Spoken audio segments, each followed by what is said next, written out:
Yung mga sira ninyong mga water kettle, tulad nito, huwag nyong itatapon. Kasi magagamit pa ito na pwedeng lagyan ng tubig, lagyan ng pinakamainit na kape.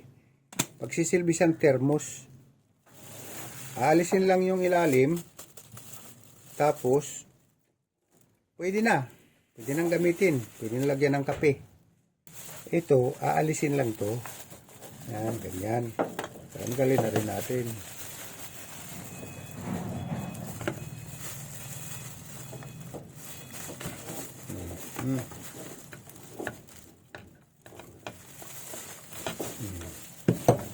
Okay, di ba? Ito, hindi na ito kailangan. Hindi pwede na yan sa loob. Ang gagawin na lang, ito aalisin. Kasi, magagamit pa itong pang saksak. Yan. Babalik natin para may... Ayan, pwede na. Di ba?